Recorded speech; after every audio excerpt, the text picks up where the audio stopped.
Breaking news తెలంగాణలో MLA కోట ఎమ్మెల్సీలు ఏకగ్రీవమయ్యాయి. ఏకగ్రీవంగా ఎన్నికైన 5 ఎమ్మెల్సీలు ధృవీకరణ పత్రాలు తీసుకున్నారు. కాంగ్రెస్ నుంచి అద్దంకి దయాకర్, విజయశాంతి, శంకర్ నాయక్, సిపిఐ నుంచి నెల్లికంట సత్యం, బీఆర్ఎస్ నుంచి దాసోజు శ్రవణ్ ఏకగ్రీవంగా ఎన్నికయ్యారు. అసెంబ్లీలో సంఖ్యాబలం ఆధారంగా కాంగ్రెస్ నుంచి 4, బీఆర్ఎస్ నుంచి 1 ఏకగ్రీవంగా గెలిచారు.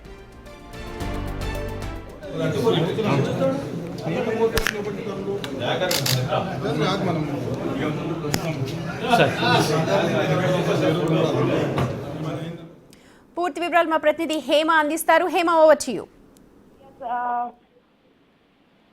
రీసెంట్ గా అభ్యర్థులు ఎవరైతే ఉన్నారో కాంగ్రెస్ పార్టీకి సంబంధించినటువంటి 3 ఎమ్మెల్సీ అభ్యర్థులు, అదేవిధంగా బీఆర్ఎస్ పార్టీ నుంచి ఒక అభ్యర్థి, సిపిఐ పార్టీ నుంచి మరొక అభ్యర్థి, మొత్తం తెలంగాణ రాష్ట్రంలో 5 స్థానాలకు ఎమ్మెల్సీ ఖాళీలు అయ్యాయి. ఎమ్మెల్సీ స్థానాల్లో 3 పార్టీల నుంచి కూడా 5 మంది అభ్యర్థులను ప్రకటించారు. అయితే అభ్యర్థులకు సంబంధించి మొన్న నామినేషన్ల ప్రక్రియ కంప్లీట్ అయిపోయింది. నిన్న ఈ నామినేషన్ సంబంధించినటువంటి స్క్రూటినీ కంప్లీట్ అయిన తర్వాత ఈ రోజు ఏకగ్రీవంగా కూడా ఈ 5 మంది అభ్యర్థులను ఎమ్మెల్సీలుగా అఫీషియల్ గా ప్రకటించినటువంటి పరిస్థితి. అయితే అటు ఆ అభ్యర్థులకు కూడా ధృవీకరణ పత్రాలు కూడా ప్రస్తుతం అసెంబ్లీ వేదికగా ఇచ్చినటువంటి సిచ్యువేషన్. అయితే ఇప్పుడు 5 స్థానాలకు ఎన్నికలు జరగాల్సి ఉండగా 5 స్థానాలకు కేవలం 5 నామినేషన్లు మాత్రమే వచ్చాయి. యాక్చువల్లీ మొత్తం 11 నామినేషన్లు వచ్చినప్పటికీ కూడా ఇది ఎమ్మెల్యే కోట ఎమ్మెల్సీ ఎన్నికలు కాబట్టి ఎవరైతే అభ్యర్థులు ఉంటారో వాళ్ళకి ఖచ్చితంగా 10 మంది ఎమ్మెల్యేల సంతకాలు ఉంటేనే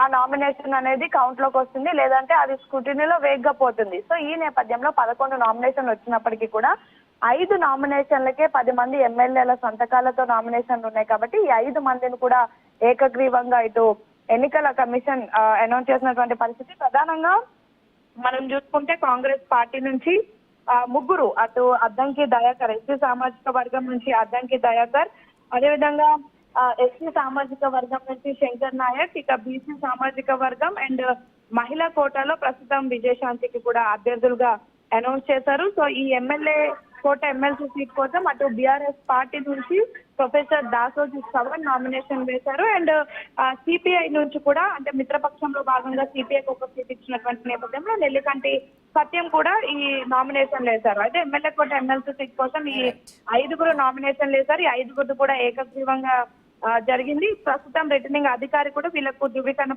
పత్రాలు ఇచ్చినటువంటి పరిస్థితి. Right Hema, thank you.